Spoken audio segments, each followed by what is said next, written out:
the healing work, that's very uncomfortable for us because we know, and our body is being reprogrammed and reconditioned.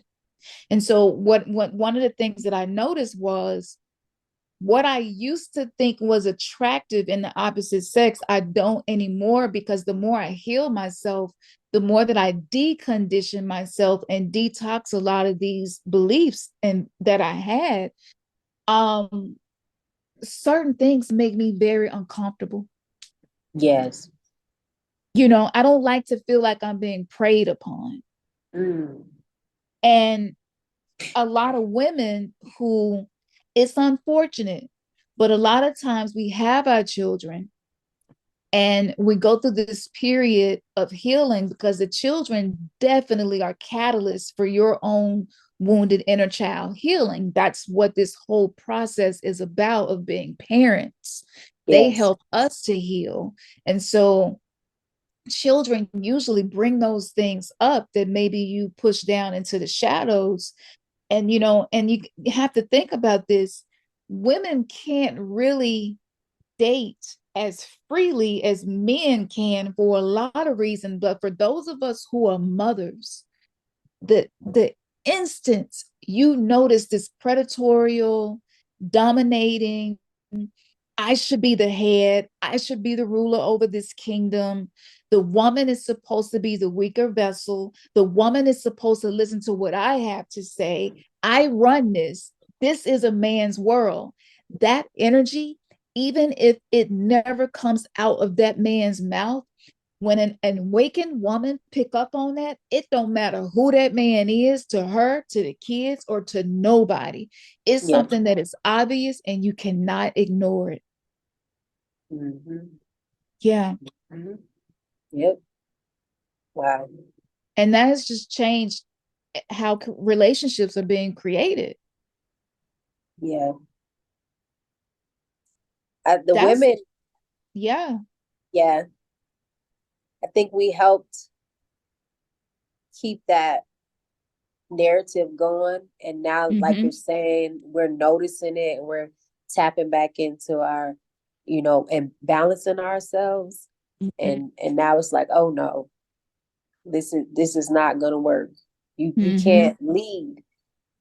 He can't lead unless she'll puts him in that position. And Mm-hmm. and then again, the whole time she's the one leading the Mm-hmm. energy. I mean, Mm-hmm. his strength is to protect and to be out front, Yeah, but the mastermind is the woman, the feminine energy. absolutely. When you look at that yin and yang, Yes. it's that dark. That dark Yes. color is more, and all she needs is a little bit of masculinity, just a tiny little, that little tiny little dot. So we created by a Yes. woman, Absolutely. you know. Absolutely. So Mm-hmm. everybody needs one to Yeah, be here. So when you saying absolutely. that, that is wow.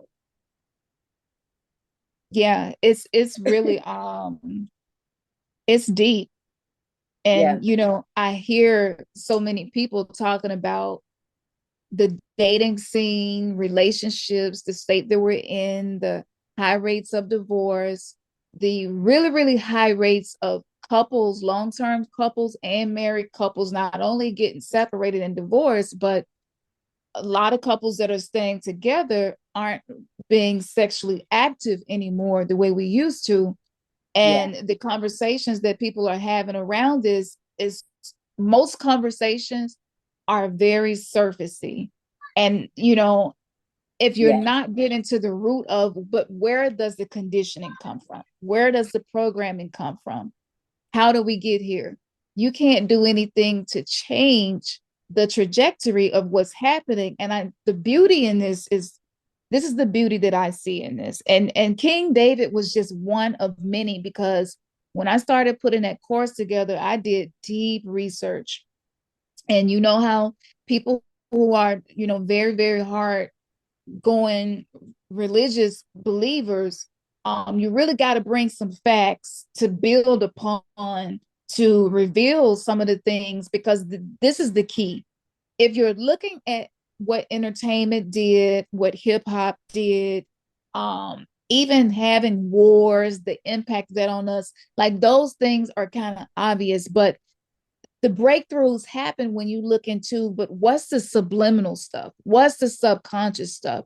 What's the Yeah. stuff that was perpetuated to be of love and life, godliness and righteousness? And maybe it was a perversion of how things are really supposed to be.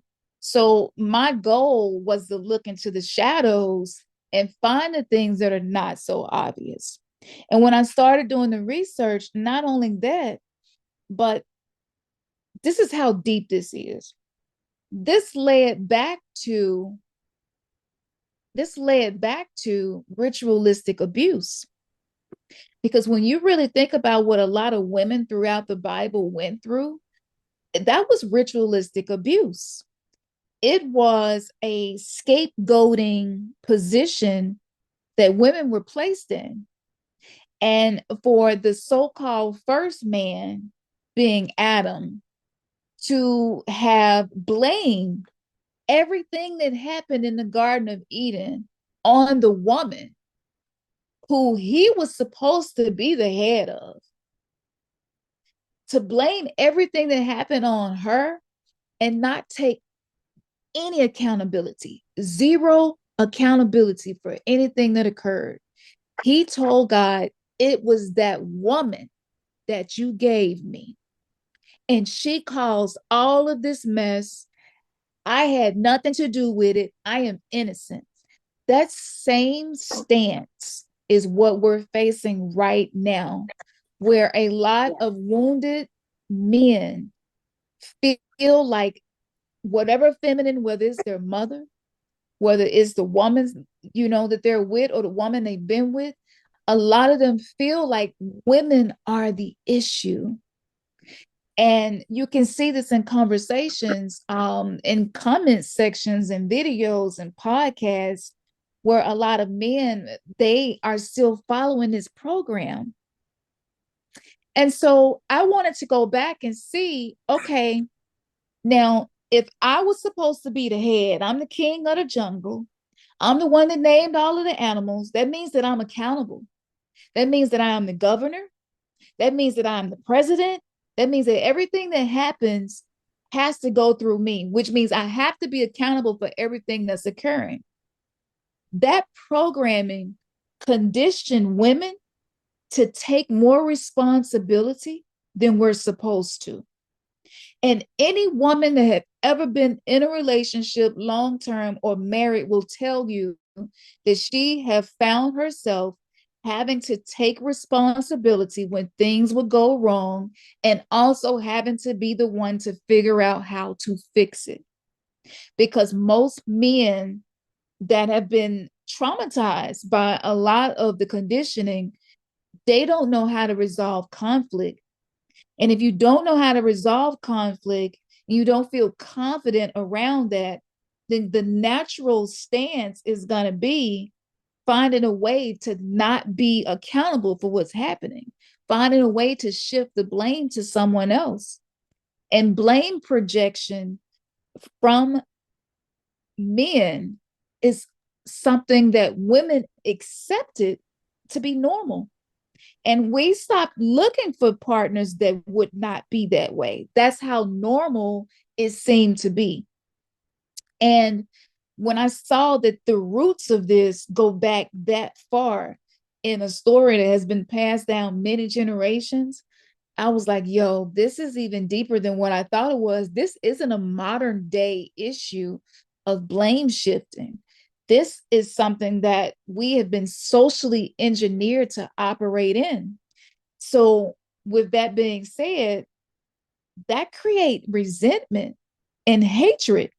And even if men never communicated, as a young boy, if you're listening to that story, it's just like, wow, girls are really screwed up. Like, she messed up everything for the whole world.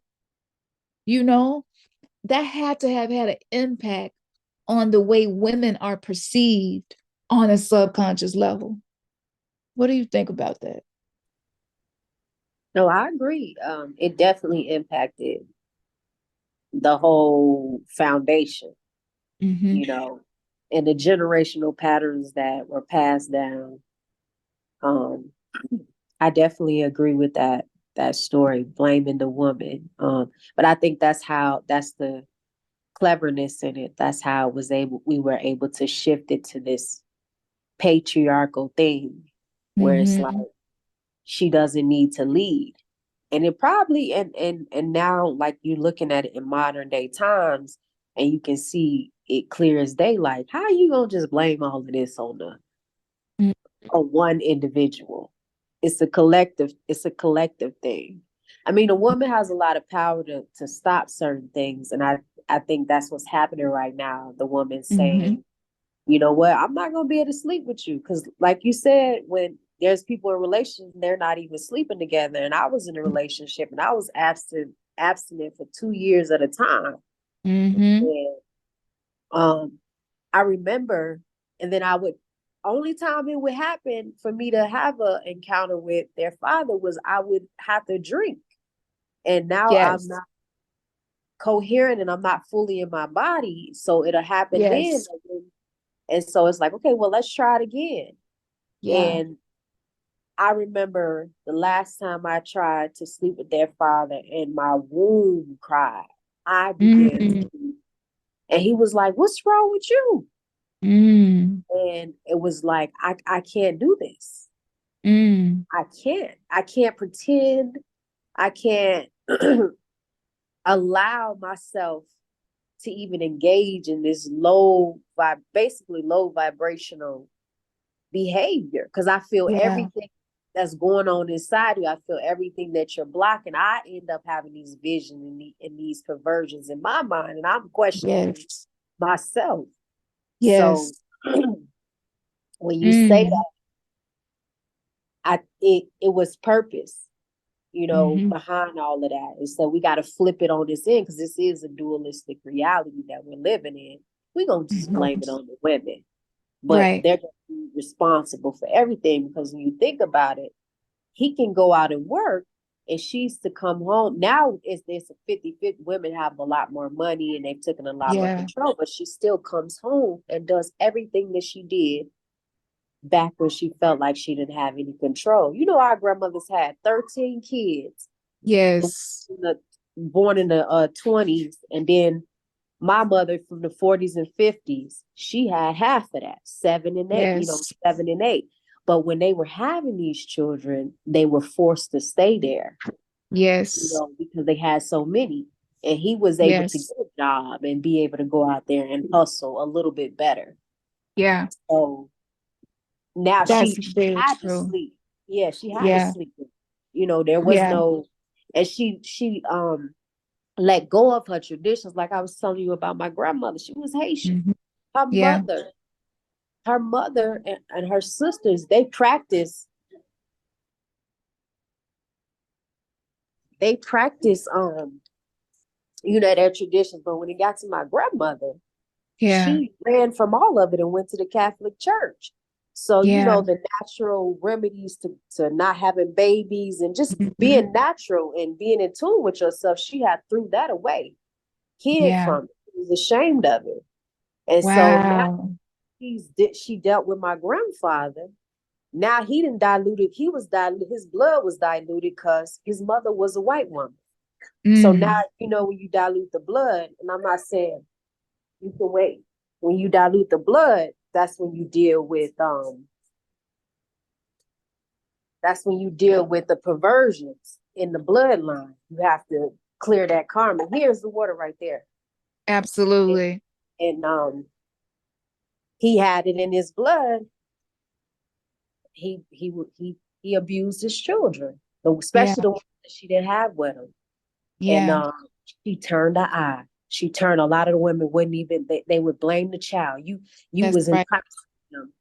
And my mother was one of the children, and several Mhm. other sisters came out, and they never talked about it. They came, and then you had the '80s where the crack came in and it started to break the family, Exactly. which Yep. helped It did. because it got the woman, it got the parents and the mother out of the house, Yep. and kids with either the, somebody else in the family. So it allowed us not to continue to pass those patterns down. And so I'm a product of that, the 80s. So Yes. my family, my traditions, my bloodline, I didn't grow up with my grandmother. So Right. I didn't have the I didn't have to deal with the dysfunction Mm-hmm. head on. Because like you said, we felt like these titles meant so much. Mama, auntie, Yep. uncle, all of that. We tried to honor it. And Mm-hmm. you know, because I came through the era and the drugs helped break them down. That the 70s, the free love, it was more pure. But Yeah. then they was like, no, we got to get them. And they was out dancing and they was liberating Yep. themselves and healing with the shrooms and all that stuff. They're like, no, we Yep. got to mix this up. Yep. And that 80s, that crack, you get that Yep. crack, it really broke them down. I'm talking about strong women, people with Yeah. good jobs. And now the beautiful woman you see, she on the street scratching her arm and stealing from everybody and got 5, 6 kids and all of them scattered away. Yep. And now you have me who Yep. don't have the grandmother, who didn't have them. I didn't grow up with none of those people. Yep. Um, and I grew up in a foster home, right? And so now I can tap into my energy because this woman doesn't have a real connection with me. The woman that's raising me, she doesn't have she Right. can't block me. So when Yeah. you say all of that, it's tragic, but it was purpose. It helped usher in that shift, the shift Yes. of the mind and the shift of of the Yeah. body and that spirit too. It's funny how it works because I was away from my family majority of Mm. my time, but I got integrated, like you Yeah. were saying, with having the kids. My Yeah. mother had 7 girls, Mm-hmm. and she was only permitted to be in my life for 6 years. Yeah. Um, but I ended up when I was getting ready to get adopted. They give the family an opportunity to get the key to have a hand at the child who's getting adopted. Like, do you have family? So my Mm-hmm. sister took me on. Whole Mm-hmm. time she had birthed aspects of herself in each child. So I had to Mm. go back to my bloodline and get that trauma and that suffering so I could Yes. heal. So I was sent back and I was dealing with my mother, but my mother was too gone. And it would have been too much of a heavy experience from my when I look at it now, because my mom, she she was heavy in the program.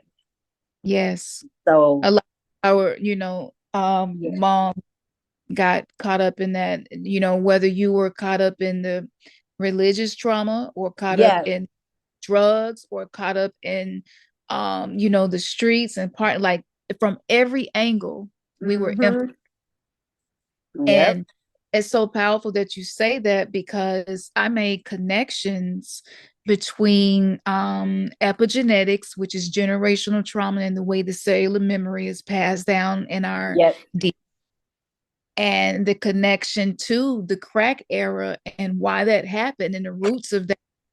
Exactly what you said. It was create chaos, and it was to stop us from being able to be doing what we're doing right now, which is shifting our focus to overcoming the obstacles, transcending the traumas, becoming alchemists, and learning, okay, but what is it that this taught me? What wisdom can I lead my life in and share with my children and others from that point? And yep, the crazy thing is, just day before yesterday, they took that video down. And that was a 3-hour video of me connecting the West Coast to NWA and the Dark Alliance that was created with the allegedly the CIA and NWA and bringing the guns in. Uh, yeah, and so I made all of the connections and connected it to modern day issues that we see popping up now. And I connected it to, when you think about it, raps. rap started to get more violent right around the same time as the crack era. So this was social engineering that was planned. And there's this, there are small groups of these culture creators who create these think tanks, and they use divination, and they think like, what direction can we steer people into to steer them away from this healing that we know is coming, that's awakening them. And they consult their divination, and they have practitioners as well, and they're looking at the astrology, they're mapping out what's going on with the collective, but they're coming up with trends and cultures that will keep us distracted.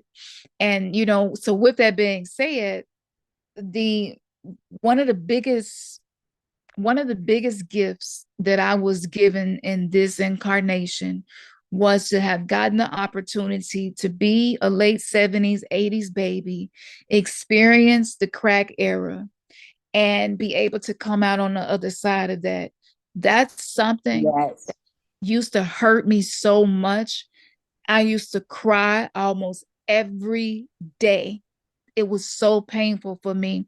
But today, I am so grateful that I went through that and had that experience. And what it taught me was this. And for anybody listening, y'all know that I've been really open about some of the abuse that I experienced and how I decided to deal with it, which was going no contact with a lot of people. So I am also isolated by choice. Yeah. But it doesn't mean that I'm harboring hatred and unforgiveness in my heart for the people who were part of those experiences, because this is what I want people to realize, is that the most difficult times that you went through in life was a soul contract for you to experience, so that you could become the best version of yourself by experiencing the complete opposite. And anybody who participated in that part of your life also had to say yes to the experience. So, whoever you think might be the villain in your story, whoever you think might be the abuser in your story, they are also part of your ascension journey, because that experience had to be agreed upon. And that's what the Akashic record holds. And so I want y'all to visualize this, because this helped me to make sure that I have forgiven everybody that participated in some of the most difficult periods of my life. And this helped me to have that gangster gratitude that I talk about, because gratitude is not genuine unless it's gangster. And when I say gangster, I mean it requires you to go against the grain of what you have been conditioned to believe. It requires you to see the reality of what you experience, but from the perspective of thankfulness. And so that's gangster. That's being a spiritual gangster. And I'm not going to bow down. I'm not going to allow myself to be broken and tore down by this. This experience gave me something so powerful that school could not have given me. A degree could not have given me this. You don't go and learn this in no training center. These are life experiences, and those teachers are some of the most powerful teachers on the planet that actually imprinted on the gurus and the ascended masters and the teachers, even the gods and goddesses. The things that they went through in their mythologies was so powerful that we still use it for transformation today. So I want you to look at yourself as that God, as that goddess, as that divine being in human form.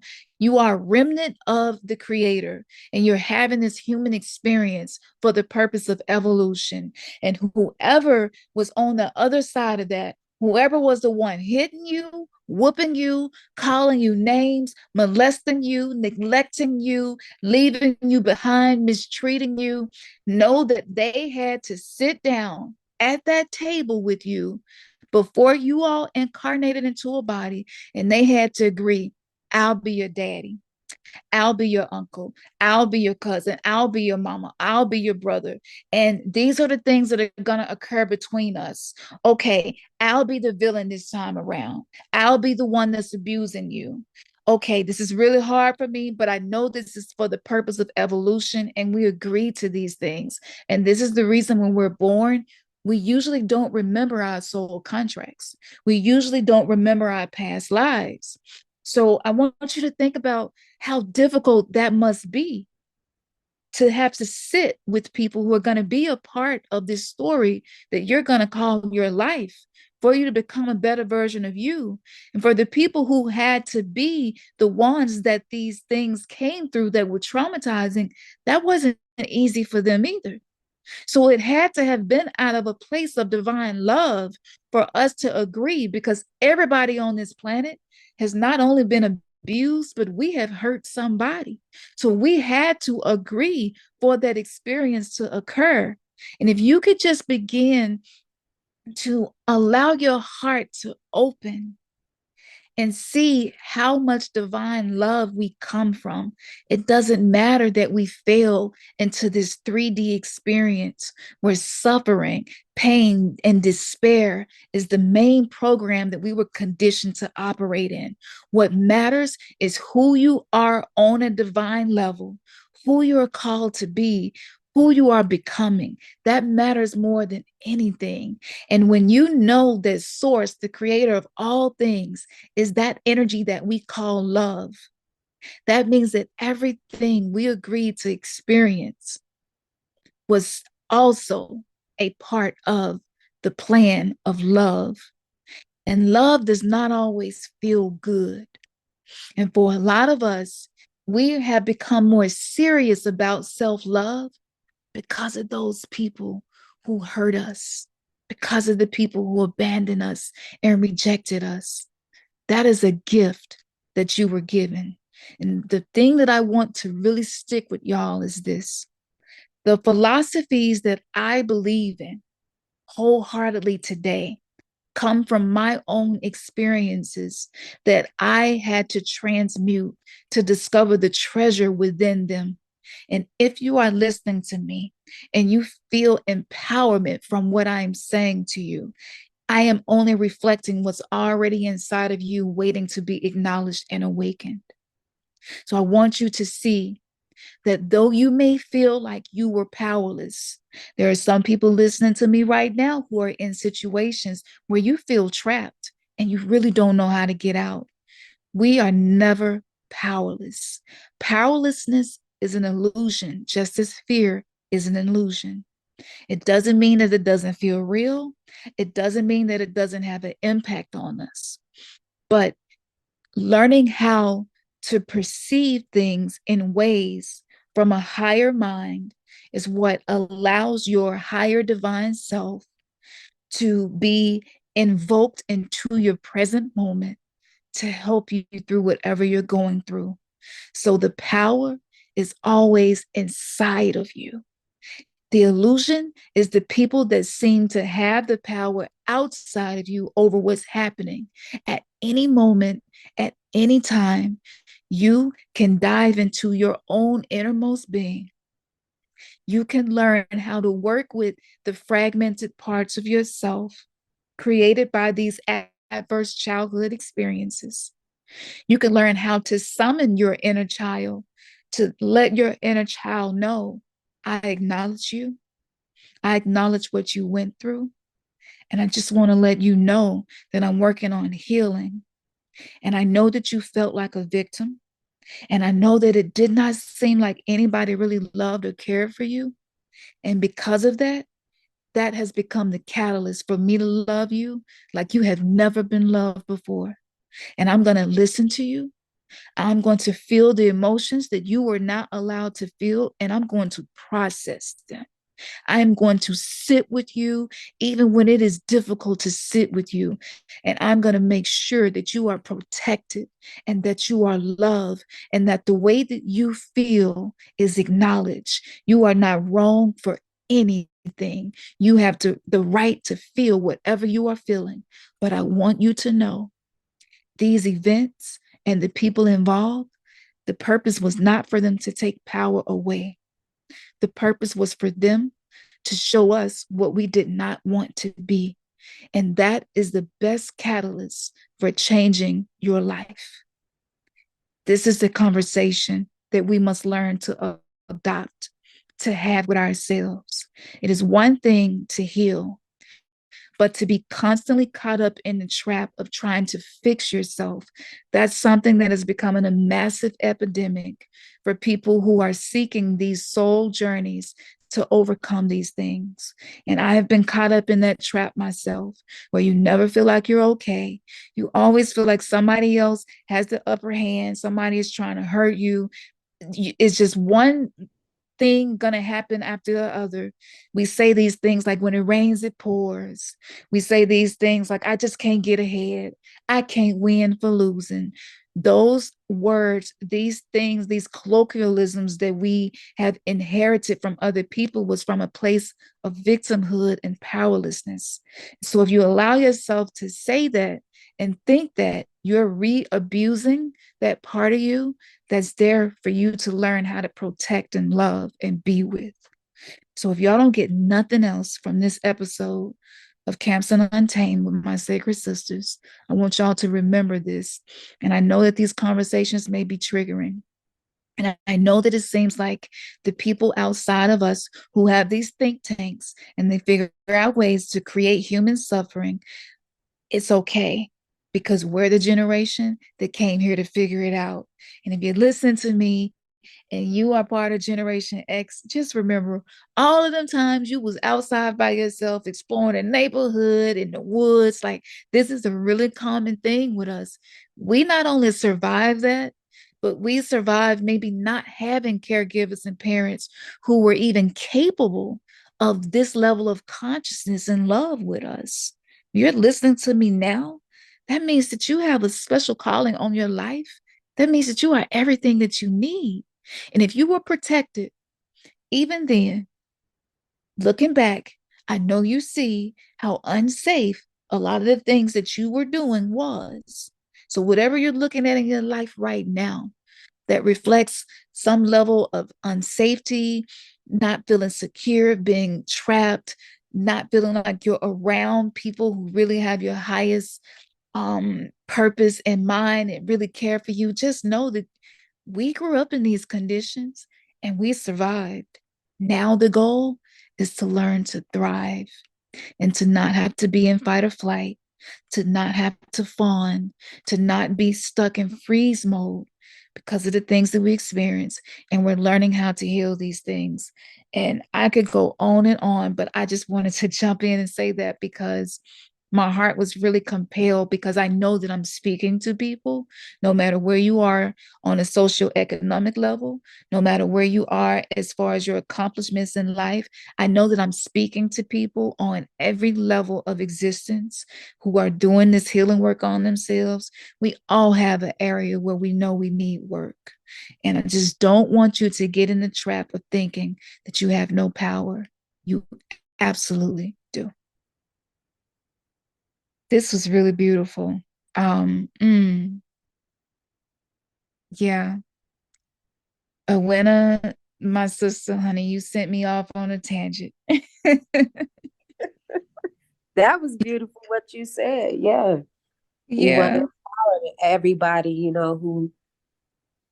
who's listening, who gets their ear on that, and let them know you got to keep going. This is not happening for no reason. So I needed to hear that.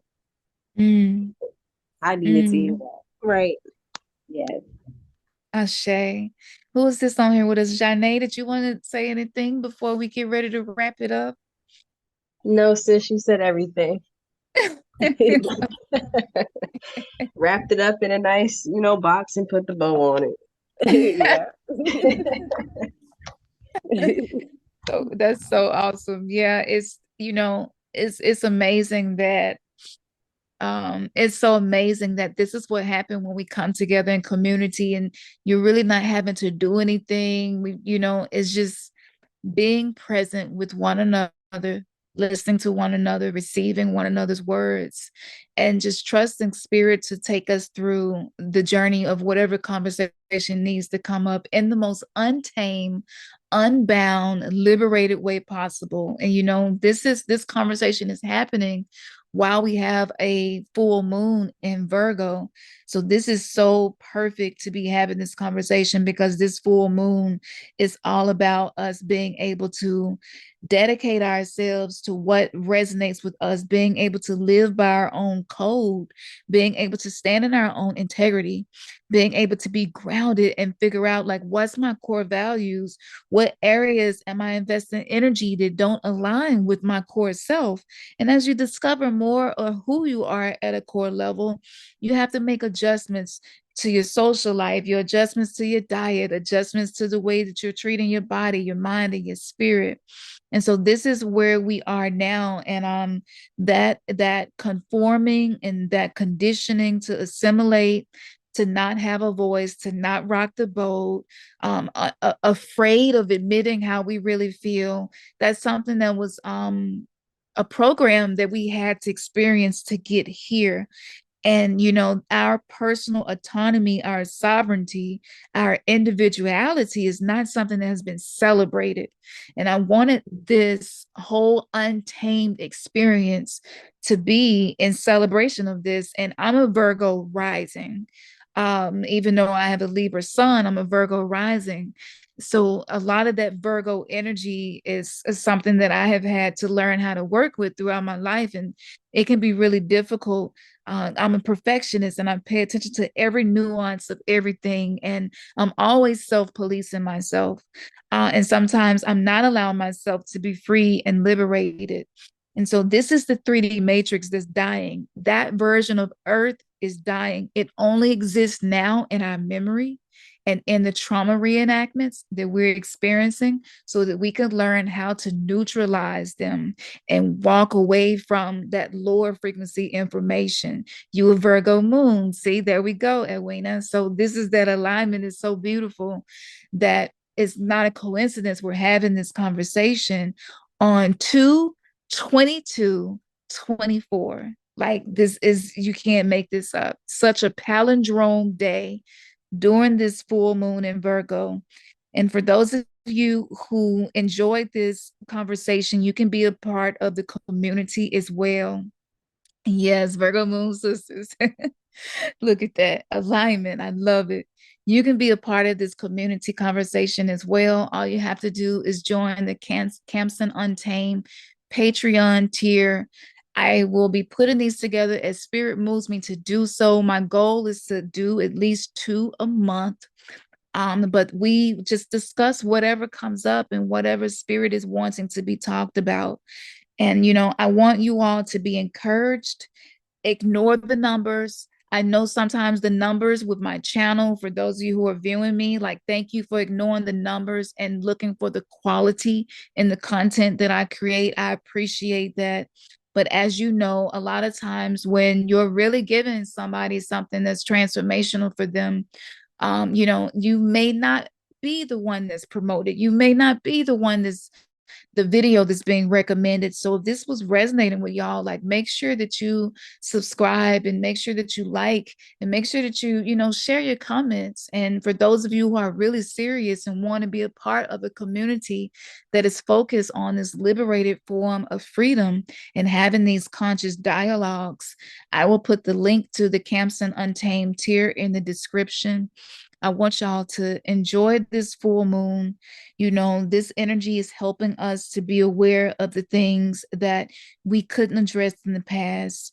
It's okay if, you feel like you're not ready, because there are no more gentle awakenings. If you agree to awaken in this lifetime, you feel the shaking and the rocking, and be able to be with yourself as you're going through these ups and downs, because this journey is a roller coaster. It is. And you can make this journey enjoyable. You don't have to be puking the whole time. Just don't eat a hot dog before you get on a roller coaster. It's just like, this is that journey. And so you just learn how to create routines that's going to support you to go through these ups and downs of healing. And this is what it's really about. And for those of you who are in relationships, especially my women out there, my heart is being so called to be the voice for the voiceless.